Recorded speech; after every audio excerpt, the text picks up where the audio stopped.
Hello and welcome to another episode of The Stack. This time I've got Giligin and I've got SirDimwi with me, and we are excited tonight. A little tired. Well, I'm a little tired. I can't speak for everyone, but it's later. I think we're all East Coast. Is that right, guys? Yeah. Yes. So we're all East Coast. So it's 10 p.m. for us, and I'm glad to be here. I'm glad to be featuring Gilligan, who is now a league governor for the Heyo. VRML.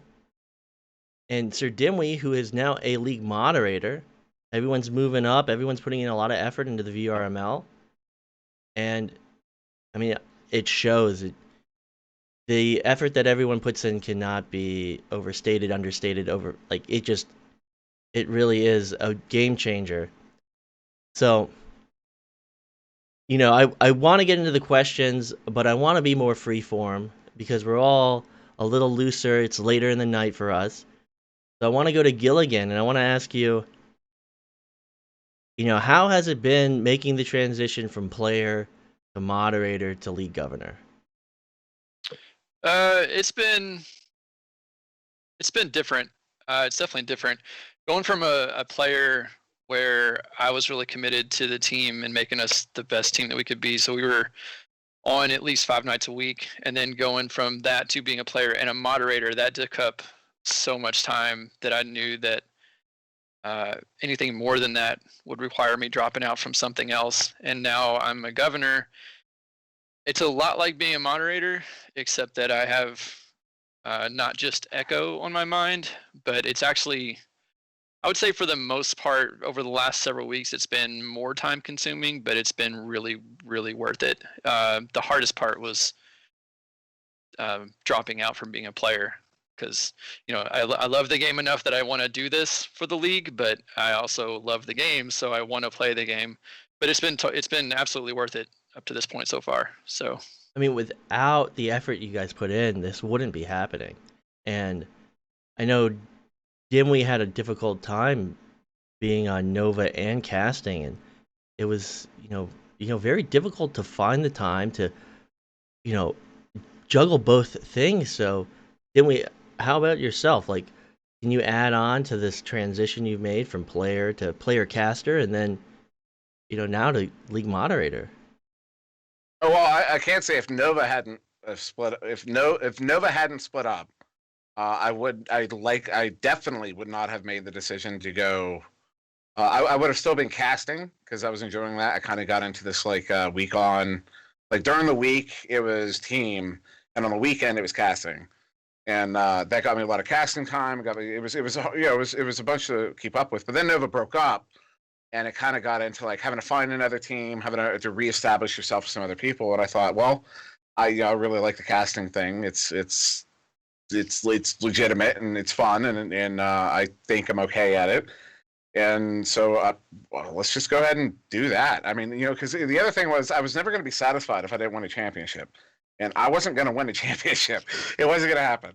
It's not that I'm saying, oh, I'm not good enough. Like, yeah, it's just, you know what I mean. Like, it wasn't going to happen. I was going to work for it. But if I were to win a championship, in the end, I would have been carried to a championship. So, realistically speaking, that was going to happen. So I would have never been satisfied as a player. Whereas the casting thing, from the moment you start doing it, there's a satisfaction involved. You don't have to win a championship. You're going to go to the finals every single time. You know what I mean? You're going to be there. You're not going to be playing in the finals, but you're going to be there every single time. So that was kind of the logic behind that decision. Was mostly because since Nova broke up, that's what got me there. If Nova hadn't broke up, I would still be playing. I'd still be playing with Essen and Zesper and Venom. Uh, and then yeah, from there, I hope you couldn't just hear my stomach. That was loud, but I could hear it over my headphones. But no, so yeah, and then just going, headfirst into casting and just loving that and really finding, something that I don't have to try to try. You know what I mean? I don't have to try to want to do it. I don't have to force myself to ever do it. I wake up in the morning and I want to cast. I want to do something with Echo. And if that's casting, it's casting. And I enjoy casting. The other thing about casting is I'm a lifelong entertainer. I've been in bands. I was in band in school. I was in the musical in school. I was in the pit.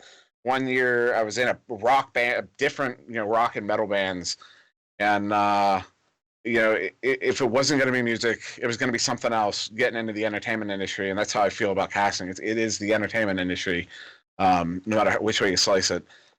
And then that transitioning into mod, that was just I try to be as involved as I can be already, and it just kind of like you can ask Gil. I had been thinking about it for a long while, and I kind of didn't want to do it. Not that like I didn't want to work at it, but the act of like being a mod in the sense of like regulating people's behavior, that sucks. I don't enjoy that part of it, and that's why I didn't want to do it.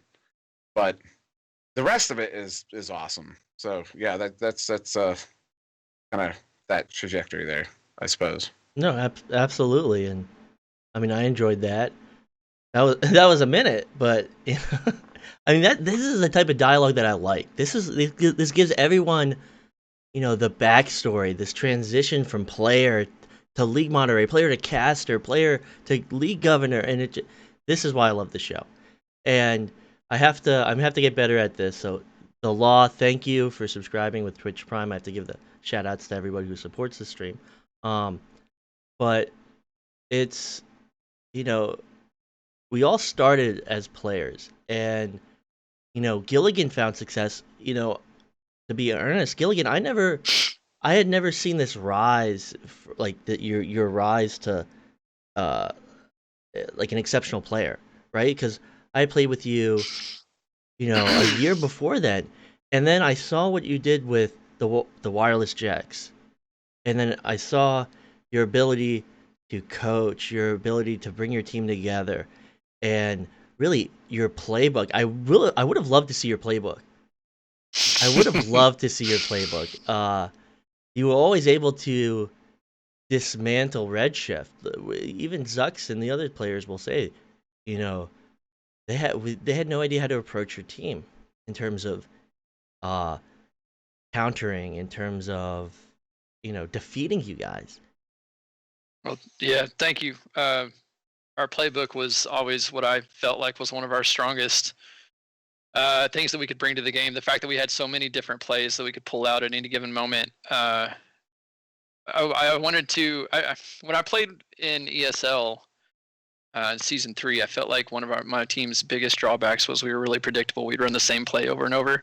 And so what I brought from that into playing in VRML and being a captain of my own team was that I wanted to be an unpredictable team. And so my response to that was to come up with just play after play after play. And I did a count, I think it was yesterday. Our current playbook, which is still up in our server, has over 27 different plays. That's defense and offense. So that was something I was always really proud of, and something that I feel like made our team a little unique from a lot of other teams. Well, I actually referenced your team the other day because I have a playbook, and I try to get Redshift to use the playbook more and more, but they like being a little more freeform. But I'm pretty sure that the way that your team played is you not only had jousted, like you had the typical joust advantage rollouts and then the defensive rollouts, but I'm pretty sure you had reset rollouts. So yeah, okay, so I was right about that. I feel validated. Yeah, we had those were they had very complicated names. We had reset pass or reset play called Thing 1, and then we had Thing 2, and the rarely seen Thing 3 that wasn't very successful. So what made Thing 3 not successful?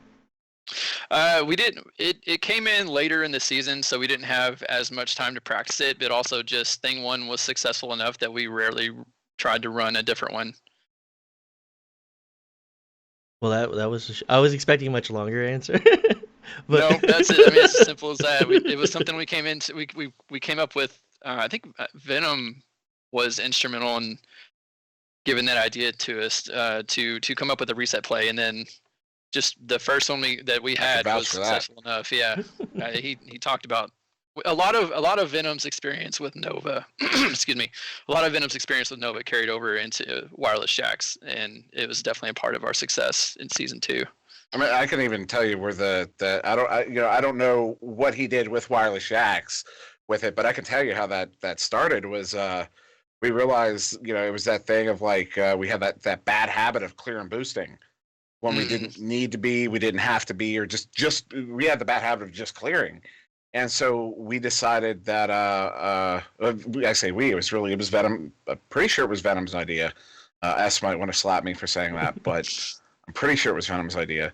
That once that turnover happens, we would all just drop. We'd all drop to the floor wherever we were and start spreading out into a formation on the floor, because once you got below all sorry about that. Once you got below all the geometry, you had all that open space to work with, and it was clear where the pass lanes were, who was open, who wasn't, and it just made everything so much easier.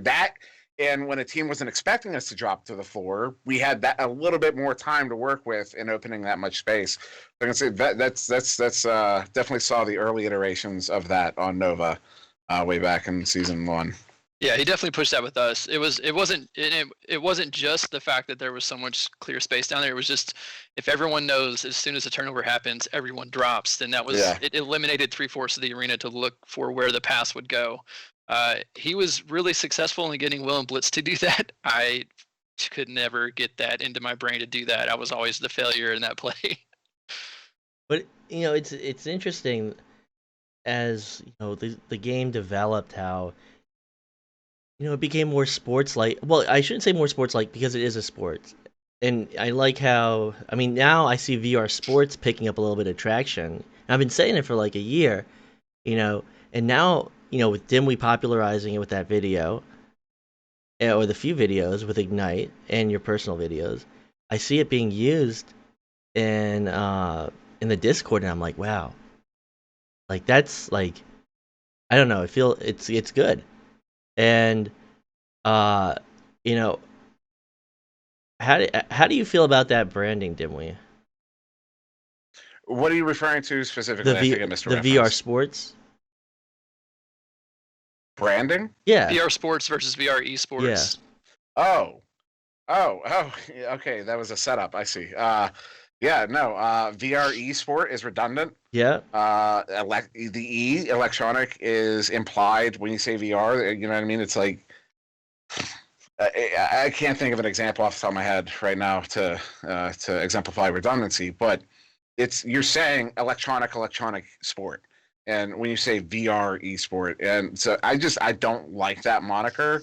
That, and it is a sport. It is, because when you're talking about sports and esports, there's a clear distinction between a sport. You got me. There's a clear distinction between a sport and an esport. A sport, it's physical in some capacity. There might be physical interaction with other people, or it might be you and an object, but there's a physical element to it. It's real world sports.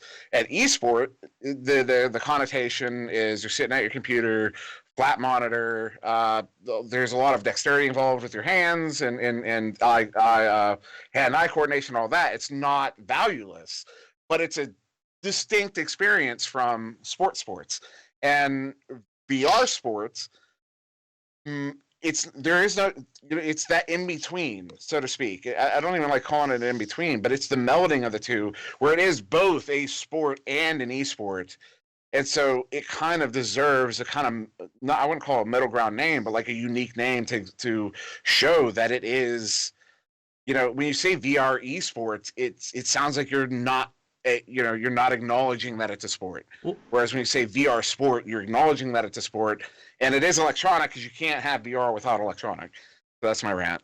No, I mean, you're preaching to the choir here. But talking about VR esports, I'm pretty sure that was just like quick branding from ESL. Like they were just piggybacking on esports. Like, this is my interpretation. But it makes sense. Yeah. In that capacity. Yeah. And VR sports being something that's come from the community, like, as if anything that has developed Echo Arena, and really taking it to the next level, it's been the community effort. It's not been, a big corporation that other than Facebook, but whatever. But it's not been like this big corporate entity throwing tournaments. It's been us. It's been you.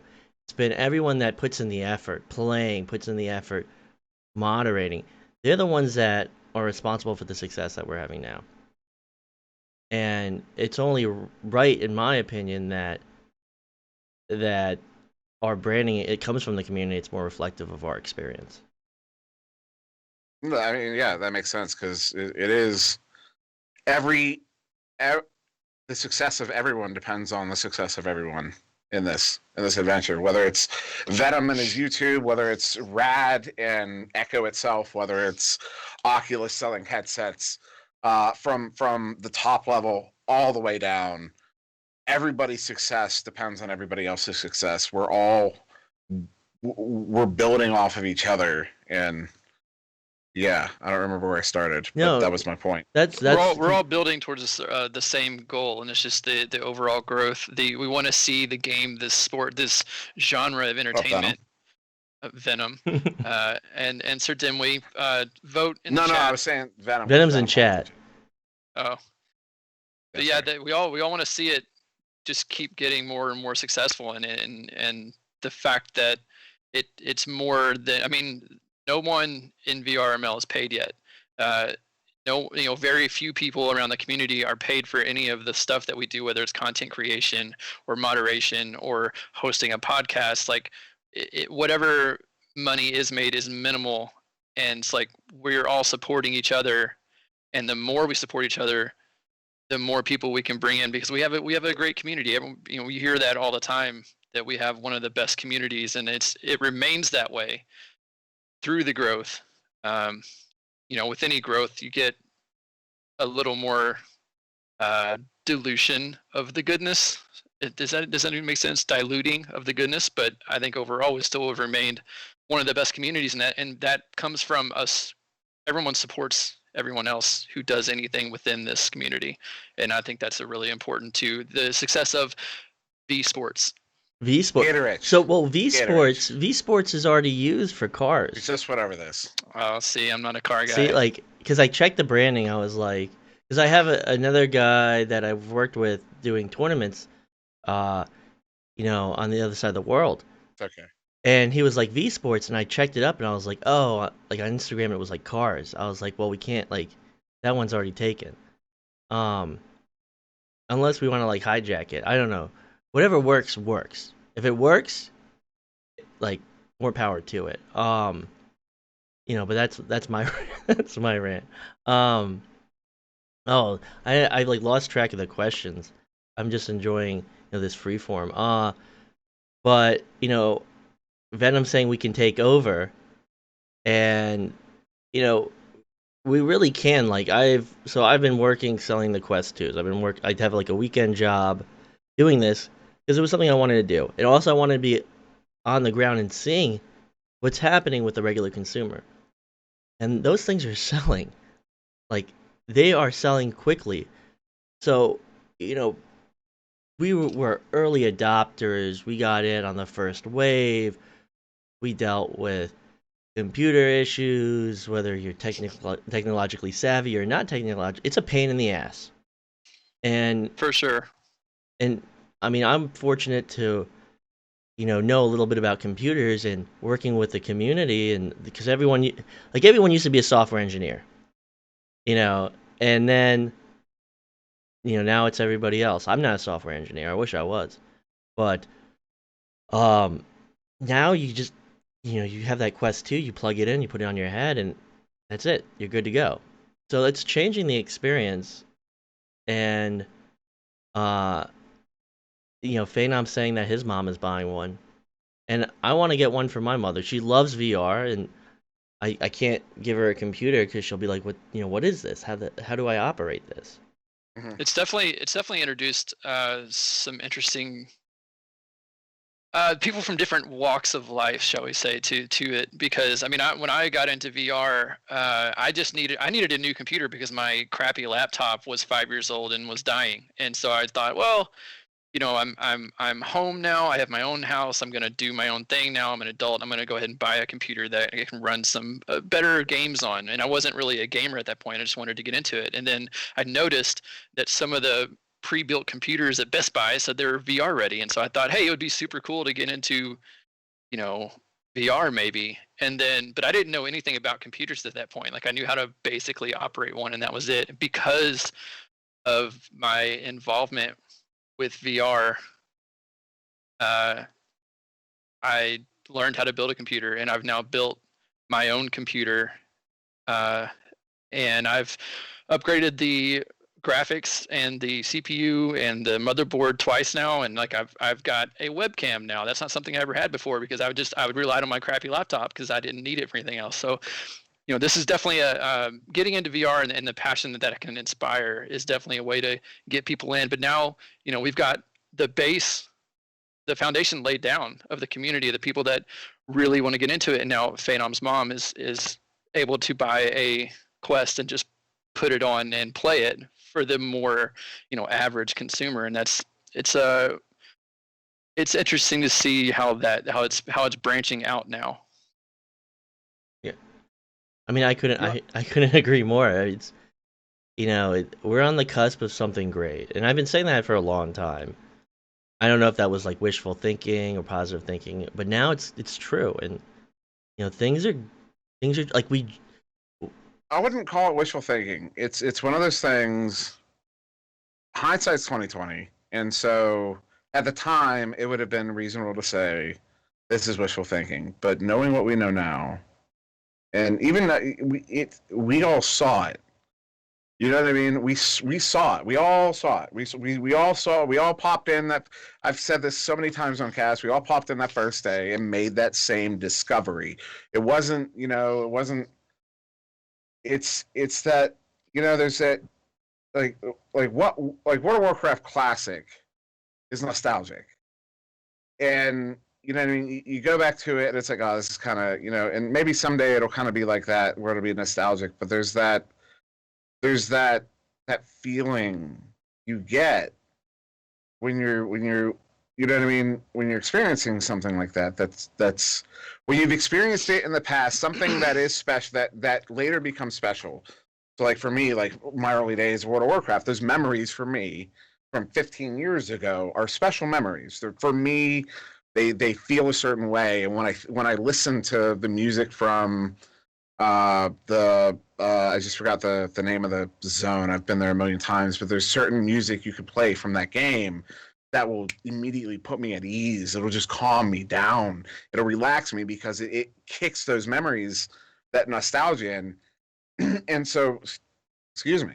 But when you're experiencing something new, and that you think you might be developing that same memory, the same kinds of memories you did 15 years ago, that in 15 more years you're going to look back and feel the same way about. You can recognize that, and I think we all felt that. We all had that feeling of, this is more than just me trying out a new video game. There is something special here, and I think it's why we all just started pushing. We all got dove head first and just started pushing. And we're like, this is going to be a thing because we want it to be a thing, and it's going to be a thing. And now it's the thing. I said that in a video recently too. I say it's the thing. It is the thing. This is the thing. This is the next thing. And whether or not it's the next big thing, I don't know. But this is the next thing. If this is a small step, it's a small step. But this is the next step. I mean, absolutely. There was an announcement today from Echo Games about them putting servers in Japan. Yeah. So now we have, a Japanese community coming into the game. And legitimate community, man. There's videos out there. They're holding 2v2 tournaments. They've got a Discord. They've got their own private Discord, just like Europe and Australia and New Zealand. Sorry, not to interrupt you, but like they are legit building a community out there, and it's really exciting. And so, I mean, no, it really is exciting. In a year, in 6 months and 3 months, I mean, They said that there was a guy posting in the Discord, like Jun Suzuka, Yeah, June. Yeah, Yep. and he was saying that there's only one team right now that is accurate. is he's like, and he specified that it's only one team that has the skill and the practice and training to form for VRML. But that's the first team. They've got a team already. So 3 months from now there's 5 teams. 6 months from now there's 50 teams. Like what do you I think? expect them to have. I expect them to have as big a representation as Australia and New Zealand, if not bigger, by the end of this season. All I right, expect that. I'll hold you to that. What do you think, It Gil? Hold would me be to it. nice. It would be nice. I've also seen some teams pop up in Brazil. Um, Unfortunately, we had those. We had the ping cap prevented them from playing in VRML in season 2. But I would. Japan is on the rise right now. I would also like to see the South American region rise. I'm not aware of the status of that region at the moment, but I know they have at least some players because there was at least one team that wanted to play in season 2. I actually remember. I don't remember his name, but I know that he has a close relationship with Reality Check VR, and he runs a Discord called VR Esports Oh my Brasilia. God. Um, Dude, and where is that guy? I haven't seen him in forever. Bruno I Pato. watched. Bruno Pato. Was it Bruno? I don't know. Reality Check. He. Yeah, reality check. I haven't seen him in forever, but I watched one of his videos. He taught me how to make the extension cable for my CV1 like 2 years ago. Before I knew how to build a PC, I watched one of his videos to learn how to make an extension cable for my CV1. I haven't seen that guy in forever. But he did one cast for VRML season 2, right? Didn't we? Or was it season 1? I don't remember him doing it for season 2.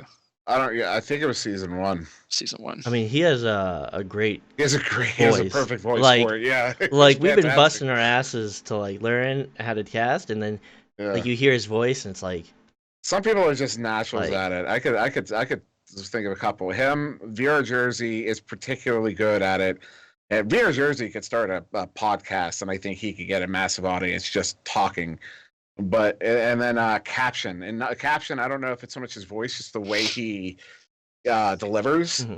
mhm. Those three are to me were like the moment they started casting was like stop it. I mean, they had natural Stop. talent, but talking about seriously, great voices, seriously. Nightfire. Oh my God. Nightfire is great. Like it's like come on, like how can I compete with that voice?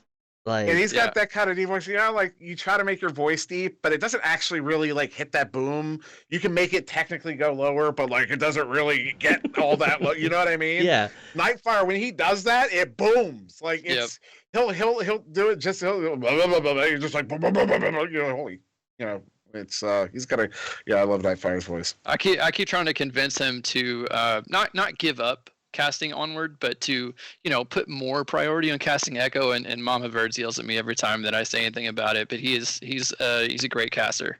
Got the natural voice for it for sure. And he's been casting for Onward. I don't know how many seasons, how many years now, 2 or 3 years, I don't know. something like that. and Caption Carrots in chat saying respect. So it's good to see you, Caption. Yeah, I won't say it to your face. I'll say it about you though. So, all this casting talent now, and maybe we'll start seeing Japanese casters if they're not already Japanese casters talking about that division. I mean, the week after this we'll have Pam Wow and the Real Zeros, and they'll be talking about their event. But Speaking of, Aki in the chat pointing out, what about Pam Wow? His casting was dope. Is what he said. Yeah, the Pam he's Wow, fantastic. the OCE caster. He is fantastic. He's as far as I know, the only caster native to OCE for season 2. But man, it was the few times I stayed up late enough to see any of their games. He made it worth it for sure. Well, now we're getting to the territory where, like, I feel like we have to start going through all the casters and say good things about them because when you talk about just good casters, we have a lot of good casters. Some that don't cast frequently, but are just exciting casting, in unique ways. Like Strimbitsky, is he's just himself when he's casting, and that from him is all you need to have a good cast. You know what I mean? Like, he gets so excited, it makes he any does. game exciting. And it's genuine, yeah, and it's a real excitement. So even if it's not, what you might hear from the NFL Network, it's still engaging and fun, and the people who are listening are enjoying it. At least I think so, as far as I can tell. As far as what people say, they enjoy it. I enjoy it. So I mean, there's a lot of really. Because see, Citizen, we already have someone feeling left out. Like, Citizen, when's the last time you casted? Have you? I don't think Citizens. I think like Precy. Is he a caster No, anymore? Citizens not a caster. My goodness, I think he did like one, maybe. No, so Oh, never. He you're didn't thinking of even do Zux, one. maybe. Okay. You're thinking Zux did one Am cast. I thinking of Zux? Yeah. Oh, okay. And Zux. And Andy's also at least was yeah, a caster. Andy's a good caster. Andy's a fantastic caster. I'm gonna go down the list because we have to give everyone credit. I mean, we can go down the list. Every caster. I mean, anybody who puts themselves out there to cast. I mean, we appreciate all of you. It's the volunteer work is so needed, and I'm not trying to put anyone out by not mentioning them, but as in anything, there are those few that are naturally good at what they do, and they're just the first to come to mind. But it definitely does not take away from the ability of anyone else to do so. So I mean, Akady doing great work with Dano. Dano's a fantastic caster. Dano, this progression is, we got Dano, we got Captain Canada. Captain Canada was the pre-show last season, and then we got Swift. We can't go with that. Like Swift, Swift has a special place in my heart. So Swift knows where he stands. And Dipman, I don't know. I think I've caught a few Dipman casts, and he is fantastic as well. And it's this development. Rox Titan did venues alongside me, and I was surprised and amazed, and he did fantastic. I didn't know that he was so skilled. And Skinny, I loved casting with Skinny. I wish Skinny would cast a little bit more. I wish he would call me less of a boomer, less of the time. Don't be one. He won't call you one. What? I started playing again, and I think I've already developed tendonitis. I got bad eyes, and I'm overweight, and my breathing isn't too great. So I'm playing, and I'm like, and I hurt my arm, and I'm like. Speaking of boomer, I'm pretty sure I just showed off my thinning hair to everybody. Oh, don't worry. A second ago. Dude, I had to start wearing an elbow brace when I play like 2 months ago. It killed me. Oh my god! I've reached a level now. Look, at least when I talk about it, everyone's like, okay, they feel a little bit more comfortable talking about the issues that's going on with them. Oh, dude! When I was on Nova and just at that doing that, the everyday grind of it, I was collecting. I had one for tennis elbow. I had a shoulder brace, a knee brace, an ankle brace, and I think that was it. But yeah, I started collecting them, and 2 wraps that I used whenever I needed to. I'm gonna start wearing a cup because something else bad is gonna happen to me. So, no, but it's fun to be back and playing. Not fun to be injured. And Andy's saying that he had to wear an elbow brace. I wish Andy would have been able to join us today. He'll be with me for the next week or the week after. And I played tennis, and I never developed tennis elbow. Of course, I was like 16, 17. And now I got tennis elbow, and I haven't touched a tennis racket in like 20 years, 15 years. So it's like, Jesus Christ. What can I do to not hurt my body? Nothing, because I'm falling apart. But, that's... So now it's a topic on aging, gaming. Yeah, it always ends up getting into that. The other thing about the aging thing is I used to try to say I was too old to get to championship, but Speedy V just makes me out to be a liar. So yeah, I don't know how Speedy does it. I don't either, man. Speedy has those must have these great genetics. He's gonna live to be 120. I don't know how he does it.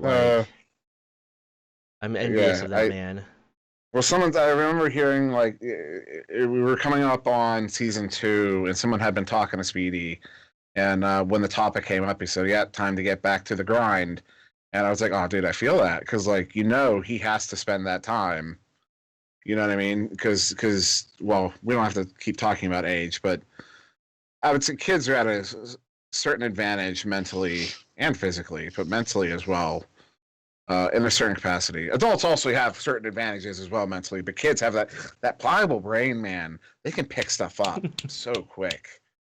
I mean, that's true. And like looking at the development, the in-game development and the sports development of, like, say, Joker, or say, I mean, Joker went from like relative obscurity to the finals in season 3 of ESL, and then they started dominating VRML. Dominating. And Dominating. you know, I remember when like all the OG players, we were like, "How are they doing it? How are they doing it?" And it's because they're quick to pick up these elements of the game, and they're able to execute. I remember so many complaints from a lot of the people with jobs, we'll call them that instead of older people, that would just complain about how all the kids have so much free time, especially in the summer, because they're not at work all day and they can just play Echo. And I was just like, I wonder how much of that is actually true.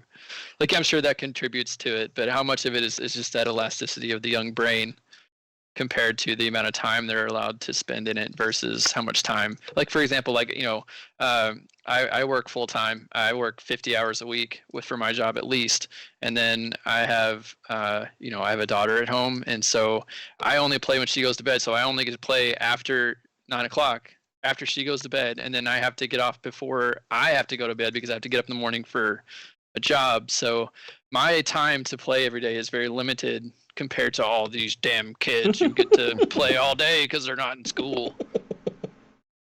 No, but I mean, it might be true. It might, like, maybe we'll do a poll, or we'll do a survey, but you know, it's It would be interesting to see to just do a survey of how old are you, how often do you play each week, each day, each week, whatever, and just look at the numbers, see what the actual, what the actual numbers look like. That'd be interesting. yeah, Yep. I mean, it definitely would, and And as Venom pointed out, especially now with COVID, like, so many kids are just home all the time. I mean, not just kids, adults. I wonder how much time the average adult I can tell you, plays Echo more. my brother, he's not big in Echo. I'm trying, but he'll discover it eventually. He's played it, but he'll discover it eventually. I hope. But he got the reason he got a Quest, and I told him to hold off. He literally bought a Quest 3 months before they announced the Quest 2. I was telling him, like, we knew it was coming. The talk was, and I told him hold off, and he didn't. He bought the Quest.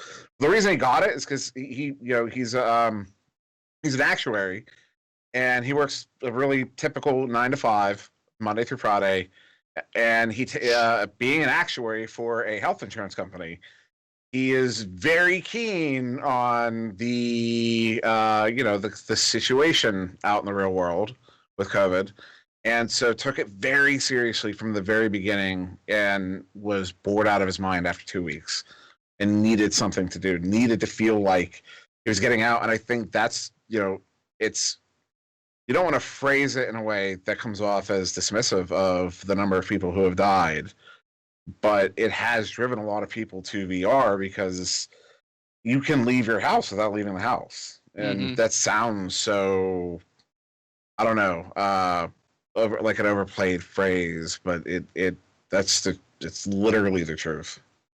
Yeah, I mean, I've got a lot of family members that, because of COVID and having to stay home, are, to use the word lightly, suffering through the lack of social interaction. And I keep telling them, like, just get a Quest and we can hang out. Like, I get so much social interaction through VR that I wouldn't have gotten otherwise, and Oh my god, it's a big part of it. and I'm gonna have to turn my camera off. And I think Dimwi reacting to the Dimwi is Post Malone. Jeez, And Lil Weepo following up with "Wait, he is." So maybe you'll have to get some face tats. The next face cam we do for I do not like the. VRML, It's the only thing that's making them say that is this. the Because mud. this is how my mustache grows out. This is all it is. I mean, I I don't. don't actually look like Do Post you have a Malone. part to your mustache, like an unintentional part, like it just grows like that? Yeah, I mean, I do this, but like even if there's still a gap right in the center. Yeah, Like, you know what I I mean? got a gap Yeah, right here in my but like beard. So, you're not gonna make this a thing though. yeah. Maybe someone will make an You know what? emoji and put face There are worse tats. comparisons. People like Post Malone. You know what I mean? Like That's a people like that he- guy. I'll take it. I'll Post take that Malone one. I like Post Malone. So I don't have a personal opinion on Post Malone. I don't listen to his music. Sir Malone. He's never done anything that seemed wrong to me. Maybe he has. I Well, don't know. But I'm he like, talk, well seems like a nice enough guy. I barely even knew he was a musician until you just said that. he's also like a avid video gamer, and he just invested in He's also a VRML caster. oh yeah. So I need to now make an emoji and put face tats on you, and we'll put it in the VRML Discord. My God, no. Yeah, this is gonna happen. I will make sure it happens. What is that thing when you like?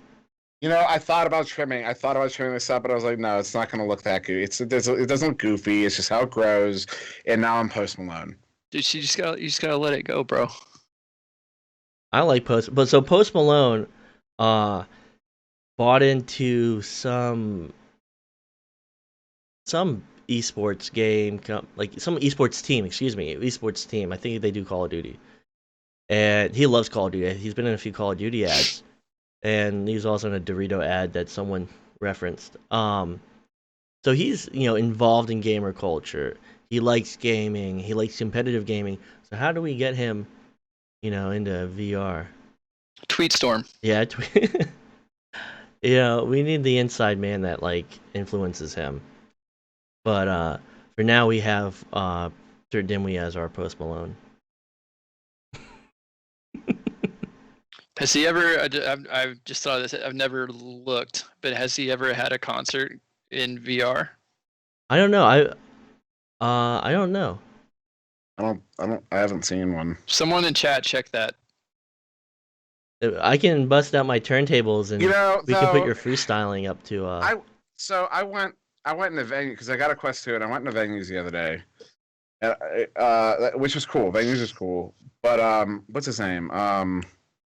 Oh, that's right. It was the Jaden Smith after party for what was the it? Oculus Connect. I watched that. I watched that, and I watched that like because I was like, that to me was very bizarre. I mean, yes. Okay, so I watched it. I watched it because I was like, this has got to be funny and cringy. But in a way, I enjoyed it. No, not in a way. I enjoyed it. He put his effort into that. I'll give you that. He did put effort into it. And he didn't just phone it in. He actually performed. Yeah, I'll give you that. And I think he referenced that he was grateful to be able to perform, especially during COVID. And I watched it with bad intentions, and then I left with a sense of satisfaction. He did a good job. So credit. The few times that I'm like overtly positive, credit to I forget Jaden Smith.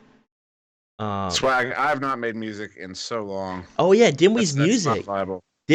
I've actually listened to Dimwi's music. Can we pull that up real quick? Yeah, send me your Bandcamp. I don't know if I have a Bandcamp. What was it? It wasn't a SoundCloud. I have a SoundCloud with some electronic stuff. I say electronic. It was eclectic. Use a term. It was eclectic's a good word for it. I liked it. Yeah, and then there's other stuff. It's kind of all spread about. I have some old demos and some old videos that aren't going anywhere.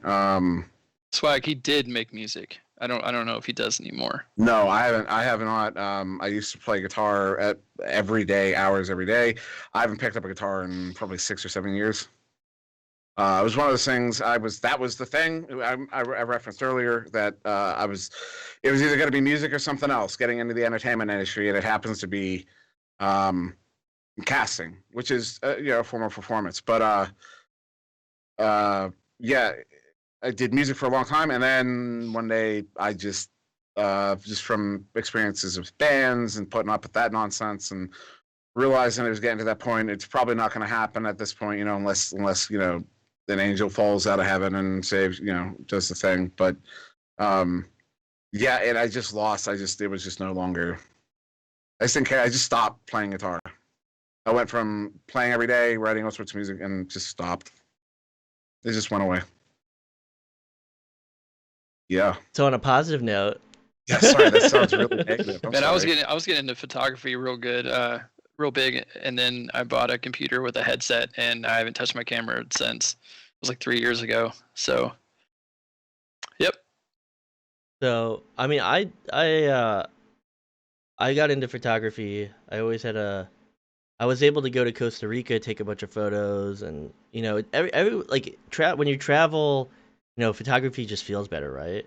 Like it feels more rewarding, and I was not a great photographer, but I always worked within the limitations of the gear I had. I always bought like entry level gear and made the best of it. But I'm lucky that I'm able to have so much time for my hobbies and doing all these things because I can continue to grow. I mean, our hobbies define us, and continuing to do what you want to do, or you can always come back to a hobby. Like I just came back to DJing, and that's been rewarding. I mean, QL Young was, watching me struggle for the first week as I was I didn't have my skills anymore, and I was trying to get them back, and it was, you can always revisit things, and you can always grow from there. But it's definitely hard juggling all these things, and with the responsibilities you have, Gilligan, it seems it may get harder and harder. I don't have any kids. I don't know how I would make it work. I don't know how I would make it all work. Lucky enough to have a kid that she's really sweet. She's not a troublemaker. She's able to find her own entertainment when I'm busy doing stuff up here. But also, I work full time as well, at long hours. So I get some time with her during the week on the day before I have to put her in bed. But the weekend is when we hang out more often. So I don't know. It's different. It's a lot of juggling. I mean, to be frank, that's one thing I admire about you, and I've always admired about you, because I've always known that from our the discords that we've been in, that you bust your ass during the day, and you raise your child, and you're able to make the time to play Echo, and it's something that I admire, and I can't say that enough. Thanks. But going away from family life, because I know this is like a much older topic, and we've got everyone from all walks of life in chat. So you started casting. You started your own event. You want to talk a little bit about that? Yeah. So you might have to put your hand behind it. Put your hand. I don't know if yeah, there we go. You see it? You have to raise it a little bit. Trying here. Oh, it worked for a second. I don't know if you can tell. Yeah. Venom, find your awesome pictures of those mugs and put some links in chat if you can. If you're around still. So Beer League was started back in July of 2019. It was Essen's brainchild, but me and Dim were among some of the first people in there, and Venom made a etched glass mug for himself one time that had the Beer League Echo. It said Echo Arena Beer League, and it had his name and his profile picture on it, and I just went nuts over it, and so I kept bothering him about it. So he bought me one he made me one for Christmas last year, and so I'm trying to sport it right now. It's not showing up. Oh, there we go. It showed up. You see it then? It showed up. Hey. So yeah, it says Echo Arena Beer League, and on the back it's got my name and profile picture on it. But so I've been in love with Beer League ever since then, and I've wanted to get into casting since probably about halfway through season 2 of VRML, but I knew that I didn't have enough time with trying to be a moderator, now a governor, and then also captaining my wireless jacks. It was a full-time thing. I didn't have time to cast. Now that I'm the governor and I'm not allowed to compete, stepping down from wireless jacks has given me time that I would like to have to cast. So in order to practice for casting, because I have no prior experience with this, I've decided to start casting Beer League every Friday at 10 o'clock on my Twitch channel. And so I did that for a few weeks, and it was a lot of fun, and I decided to commit to it. So every Friday now, every Friday at 10 o'clock, you can catch the Beer League podcast on my Twitch channel, Fridays at 10 o'clock. Super fun. I've had a lot of fun. Thank you, SirDimwi, for teaching me how to make OBS bend its will to my needs, or bend its whatever it does to my will, whatever the phrasing is. But yeah, I've had a lot of fun doing that, and I've applied to be a caster, so hopefully I'll get that. But I'm looking forward to it. Not just casting Beer League, but casting anything. It's a lot of fun. It's fun because I get to talk about what's happening in the game. The game that I've been playing for 3 years now. We're all here because we're so passionate about the game, and the fact that I get to sit on the outside and watch other people play it and just talk about it, which my family knows that I'm really into it, but none of them play it, so it's fun to talk about it. But at the same time, I really had to limit what I say because I know that they're just not going to get it. And when I cast, it's like, well, now I get to talk about it, and the people that are listening are going to know what the hell I'm talking about. So I don't know, it's a lot of fun. It's funny you say that because that's what I used to say about. I had forgotten about this, but I used to say that about casting was that it's like you get to just geek out about a game you like in front of people that want to hear you geek out about that game you like. Yeah. Like that's it was such a natural slotting in of like, I like to talk, I like this game, I like to talk about this game. People want to hear it. All right, we're good to go. I'm set. Yep. Yeah, I was really nervous the first couple times, but I quickly realized, like, yeah, I'm just gonna geek out about the game and talk about, and I'm gonna shit talk my friends that are playing right in front of me, and I don't really care who watches. It's just fun for me to do it, and yeah, I look forward to it now every week, and hopefully I'll be able to get to do it more as time goes on. And Five Spotted Dog saying, "Wait, people want to listen to Gil?" Five Spotted Dog loves me more than he'll ever admit, and he knows it. Sorry to out you, bro. But definitely I've always seen him, be a big supporter of the Beer League, and he's just giving you a hard time, but in chat. But no, it's great to see this development. I enjoyed your cast.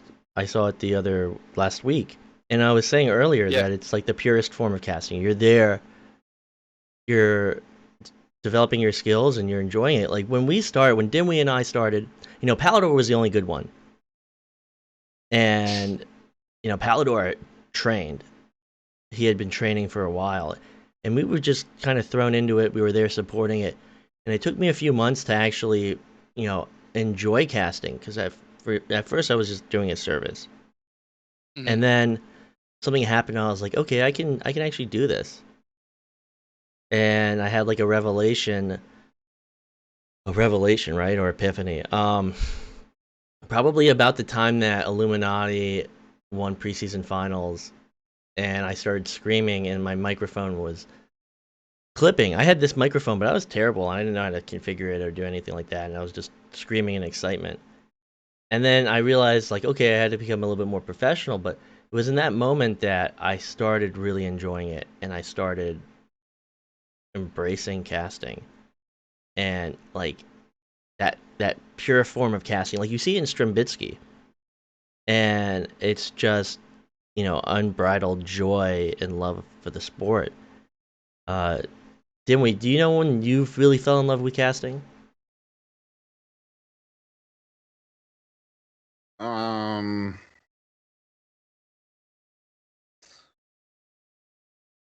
There wasn't a particular moment, because, like I said, it's with Echo Arena. like getting into casting was kind of incidental to Echo Arena. Like I just wanted to be involved in the growth of Echo, in whatever way possible. I was just at that time I was just kind of clawing at whatever I could get my hands on, and it happened to work out. The casting worked, and over because it was one of those things. You have that thing where you're like, I feel like I could do this, but I've never done it.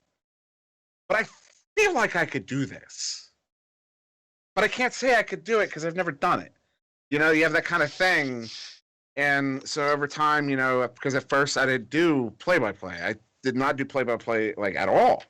Probably the whole first season. I think I only did the whole preseason and maybe even season 1. I don't know when I even started doing play-by-play. It might have been season 2. So probably somewhere in season 1. Doesn't matter. But I only did color, and it was literally that thing of just like, something awesome happened. Well, how would I describe it? And that's kind of all it was.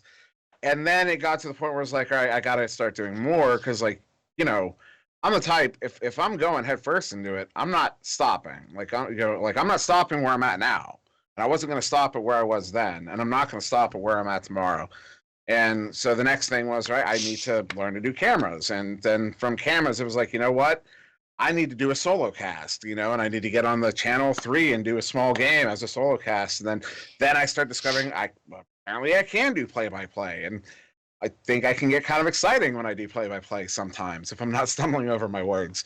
And yes, there was no moment. It just kind of worked. It never didn't feel right, if that makes sense. It felt... I wouldn't say it felt right. I wasn't in it going, this feels like... Actually, no. That is actually how it was. It did feel like I was in it going, this feels like something. What? I don't know.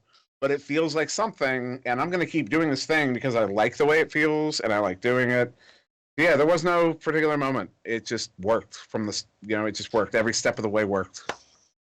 He lies. He told me in many DMs that he only enjoyed casting when he was casting Wireless Shacks. I actually hated casting Wireless Shacks. I'm saying that, not actually, but I was always nervous because I knew Wireless Shacks better than any other team.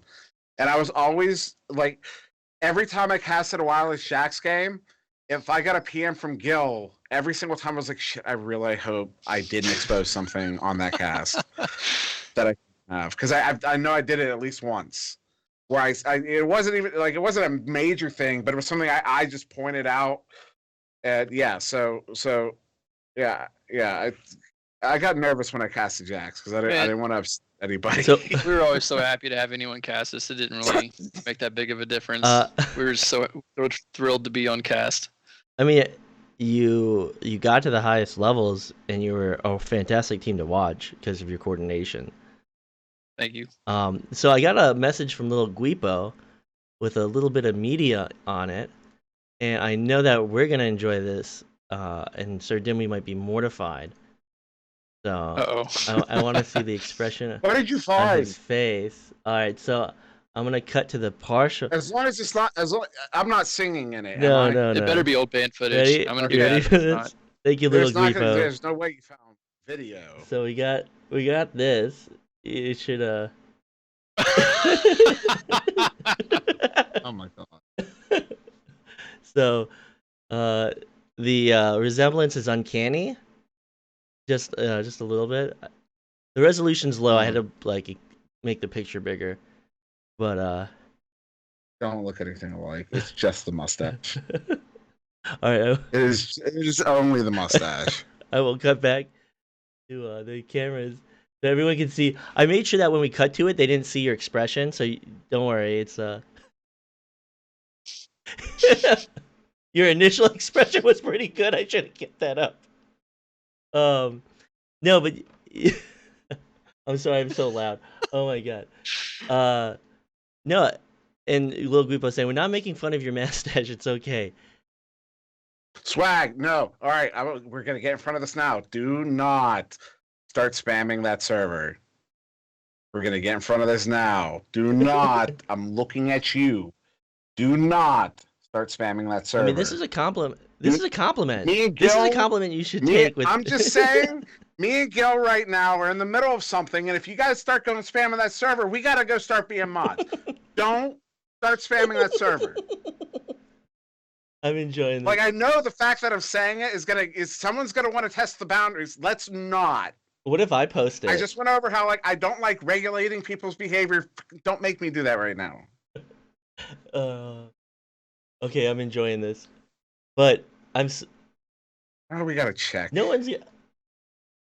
I gotta say this. Your video that you posted, was it last week? I think about your motivation behind becoming a moderator. That was spot on for me. That hit me in the core, man. It made me feel some feels. It was so good. It was honest, and it was almost like I could have been saying that myself, and it would have been just as true. So I really appreciate that you put that out there. I think that was something good that it was good for other people to see, but it was also nice to have someone else say what I was feeling in that regard. So it was a really beautiful video. You hit a couple bangers recently. That one and your was it called the Day One video that Ignite put out? Day One, yeah. Yeah, that one was another really same thing. You know, it hit me in the feels, and it was good. It's really good stuff. And hopefully it will be the last. I hope you're not upset, SirDimwi. I think that image is the coolest I'm not actually thing. upset. I will only be actually upset if people actually start spamming, and they're not. So thank you guys for not swag. As I'm saying it. Did he? Well, it doesn't. Let's not. Yeah, I'm sorry. I'm sorry. I'm unintentionally being encouraging. My teammate Will wants to know: is this a stack first modding live?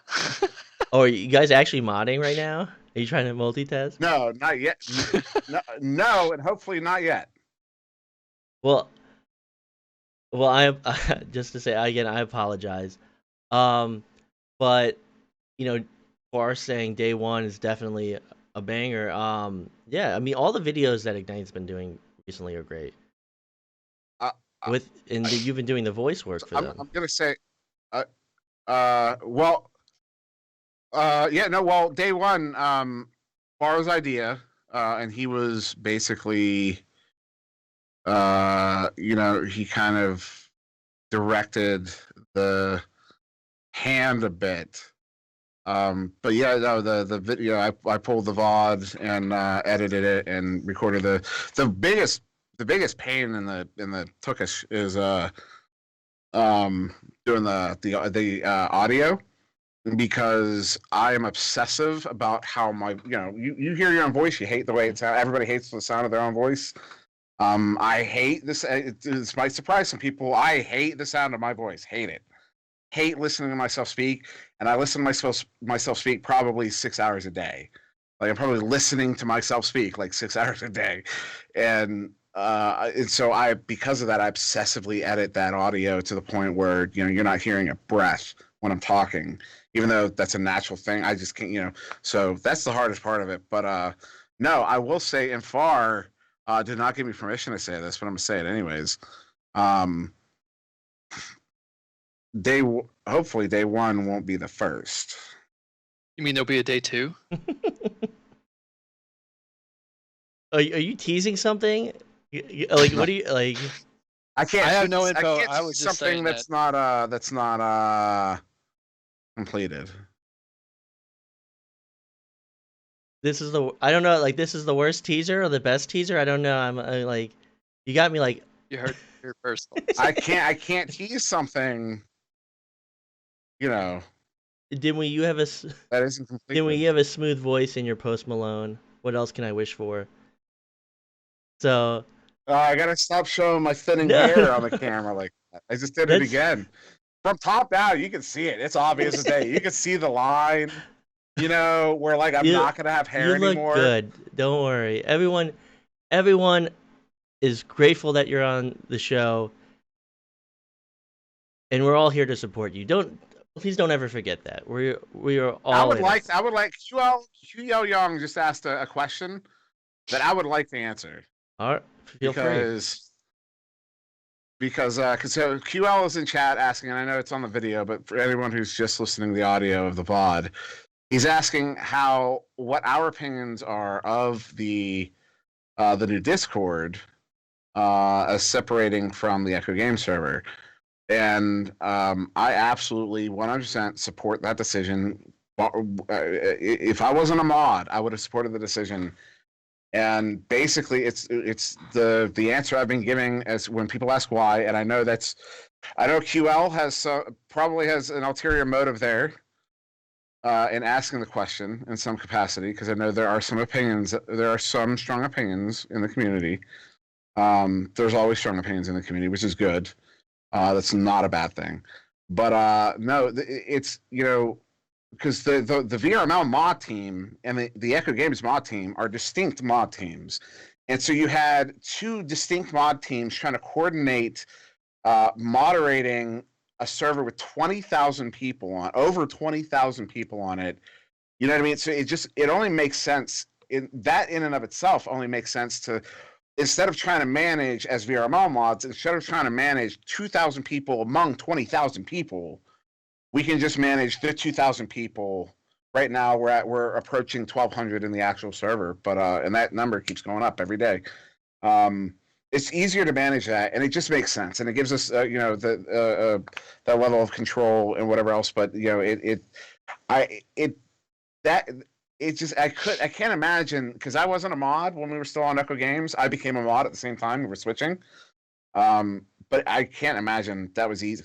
That keeping up with the constant coordination and different rule sets and different enforcement, it just doesn't make sense to force everyone to coordinate like that. I mean, it makes sense like back when it first started. It made sense because there was 5,000 people on the server, but now we're well over 20,000. I think it was time to split, and I fully 100% support it. I mean, VRML. In QL, you could say there's only 500 active people, but in the last 3 weeks, 1,200 people have joined the server. Don't let Q get to you. No, I'm not. I'm speaking passionately, not angry. And in the end of the day, VRML is free to do what VRML needs to do to best regulate and best grow their community. So, whether it's a difference of opinion, they'll always be there.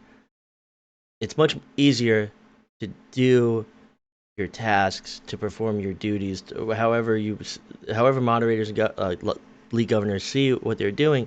It's much easier to get the job done with your own separate Discord.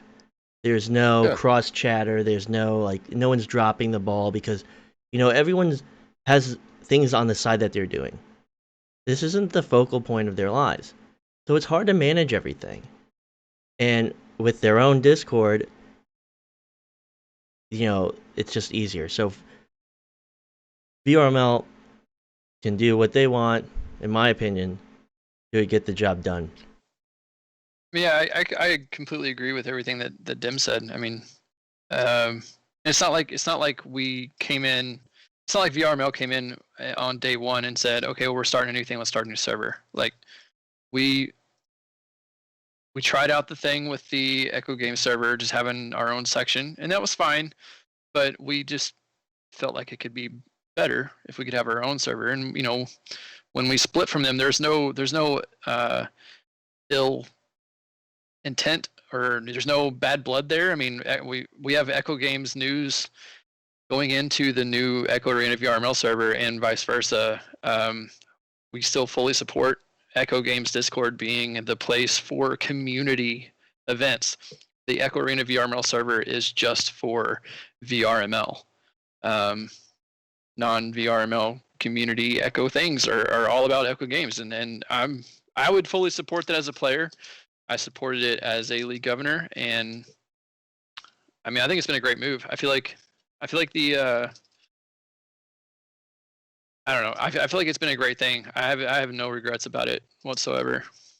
But also, again, no ill will towards Echo Games. I mean, it's still an active server, and it should remain so. It's got its purpose, and the new server has its separate purpose that is related, but not the same. And this was also a way, the Echo Games server is pretty crowded with all the different things that were popping up, different communities, different leagues, different events, and all that were popping up through the Echo Games Discord server. This is just not only did it, this we have our own server now, but it also just kind of cleaned up the Echo Games server a little bit by taking that chunk of the community and giving them a separate space. But has anyone left Echo Games and just went to Echo VRML? If any of the people have done that, it can't be that many. I mean, I'm still monitoring Echo Games for the community aspect of it. I still use Echo Games, and they both serve a purpose. And I don't understand the backlash of having two separate Discords. VRML is growing. VRML, an Echo Arena VRML. It's well. Sorry. I really don't want to interrupt the discussion, but there's other questions being asked, and they're kind of coming real quick. I just read a QL asking about if it was communicated to Echo Discord admins. I would say that's not an appropriate question for this cast. Just that sounds so. It's not anger. I'm just being blunt. The other thing is Chong. People Wang, always look for a conspiracy, whether there is one or not. How do you feel about VRML keeping retainers on their casters? I don't know what that means because as a caster, I don't understand the basis of that question. Also, thoughts on VRML trying to retain the rights to things created by the community. Again, I don't know what you're talking about. You're going to have to expand on both of those because I'm not sure I understand those questions at all. Maybe we should. We can talk about other things. Maybe we should not. They might be important questions. I just don't know what's being asked. Yeah, it's definitely important. I don't either, to be honest. But I don't think this is the stack is a great place for discourse, but do not feel obligated to answer these questions. And no. Well, that's the other thing. As mods, we have to be open to the questions, especially if we don't like them. And opinions, we have to be in my opinion, I'm not speaking as the team, I'm speaking as my personal thing, that if somebody has an opinion that you don't like, you should be especially protective of that opinion, assuming it's not, harmful. There are harmful opinions, so to speak. You get what I'm trying to say. But yeah, there's those opinions that the things that make me angry as a person, personally, are the things that I need to be overly protective of, not attacking at that the authoritarian level. I have to, if I don't like it, it needs to be protected. So if the questions are genuine and earnest, I think it's important that they get answered. Sorry. No, you're free. I might be rambling. It's just some of the comments. I'm just he's enjoying himself. So yep. You always definitely have. Yeah. Yes.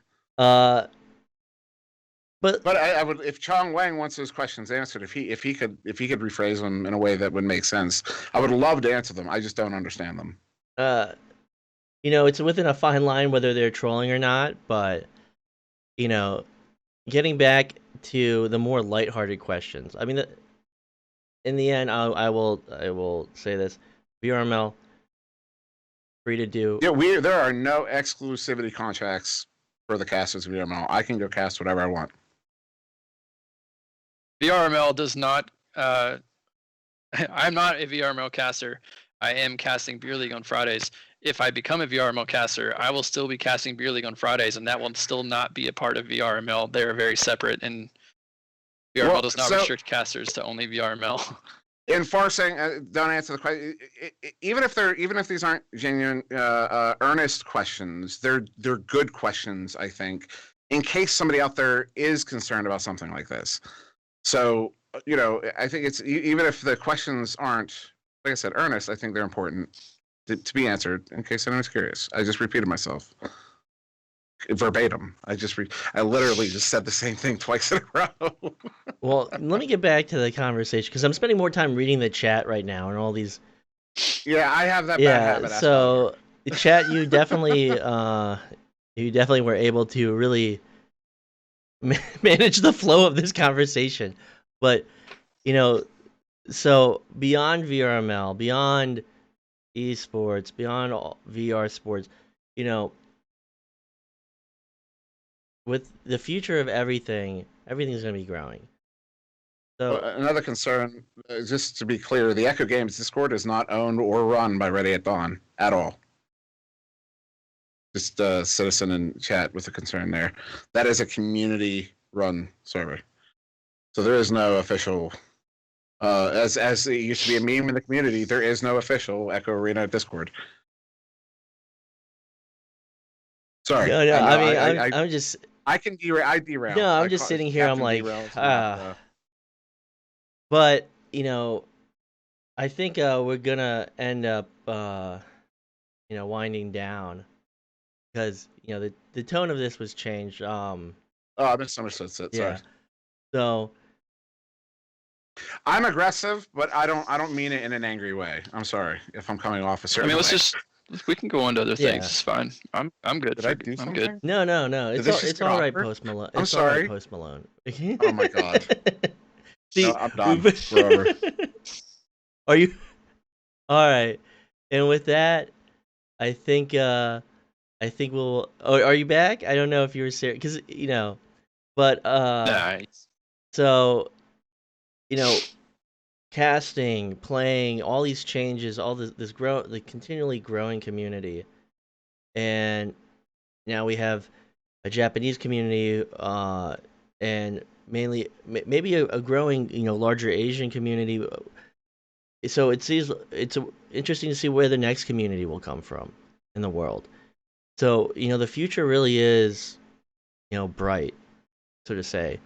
So we have all this changing, and then we stop reading the chat. Stop reading the chat. Let them do their thing. But where do you see the community in a few years? Gillian, you wanna bigger? I don't see Echo Arena going away for a long time. Things will change as they do so rapidly, being at the cutting edge of technology that we are. Obviously, there's been a lot of changes coming out with just the Quest release, and then the Quest 2, and then the Quest 3, or whatever's next. But Echo Arena is still growing through that, and I don't expect that to stop anytime soon. Especially now, I mean, when Echo Arena joined VRML, Onward was VRML's biggest game, and Season 2 saw Echo Arena shoot way past Onward in participants, and Echo Arena continues to grow. I don't see that stopping anytime soon. In the next few years, it's only going to be bigger. Just to expand, just real quick. I know I'm interrupting it, and I'm sorry. I'm so dominating this. I'm not trying to. So Onward.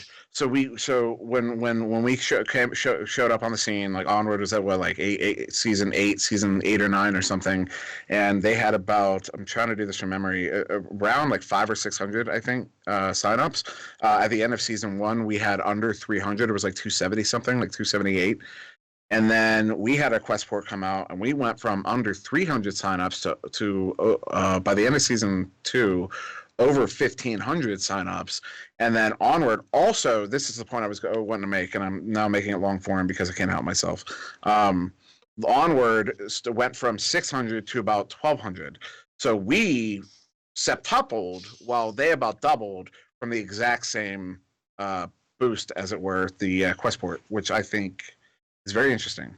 And on top of just the sheer numbers of players, in the month of November alone, VRML acquired 2 new sponsors, and they are sponsoring Echo Arena. So if we can get 2 sponsors in just 1 month, and I know there's other sponsors on the horizon, I don't see Echo Arena going anywhere but up over the next few years. I mean, it's been 3 years already, and the numbers are still going up, and they're increasing at a near exponential rate, if not an exponential rate. So I don't see anything diminishing. I mean, the casts are getting better, the organization is getting better, the community is getting bigger, the everything is getting bigger and better, and it's just, I would like to hope that it keeps going that way. I don't see any reason to doubt that it will. So I definitely agree, and I can't wait to continue to do the things that I do, and support the creators, support the people who are putting forth the effort to grow the community, to get exposure for the community, and everyone that's been playing. That we have so many new streamers, so many more viewers. Back in the day, we struggled to get like 1 or 2 viewers on Echo, and now you've got streams from Boosty Boy, Jaywalker just started streaming, and they're getting like, I don't. sorry. Yeah, I don't know the numbers that we get. I don't have those numbers that we get from the venues viewership, but I know that the season 2 finals for VRML pulled in more viewers than we had participants in season 1. So I think that says a lot. Well, that's actually pretty. That's a pretty crazy figure. Wow. I mean, and that just goes to show how all the effort that everyone's put in has been worth it. At what point? Mm-hmm. At what point do you pat yourself on the back and say like, "Damn, I did a good job." Like, I think that everyone has to realize that they put in the effort, and this effort is materialized into something. And you don't want to like congratulate yourself and then not in a self-serving type of way, but really like giving yourself some type of you know not gratitude, but I'm trying to think of the term, but realizing that we've all put in. Just some pride in what's been accomplished so far. Definitely. But also knowing that you're not done yet. I mean, I look at what I've done every week. I mean, for the last, especially the few weeks and the leading up to and then after the Echo Arena VRML Discord server went live. Not just because of that server, but that was a big part of it. I probably put 25 to 30 hours into VRML every week for those like 3 or 4 weeks in a row, and I feel really good about what's been done so far, but I also realize that like I am not done, and no one else is either. No one feels like we have made it. I mean, we're growing, and I don't know what making it would look like. I just feel like the people that do this, that put the time and effort into making Echo Arena and VRML and any other, the rookie cups or the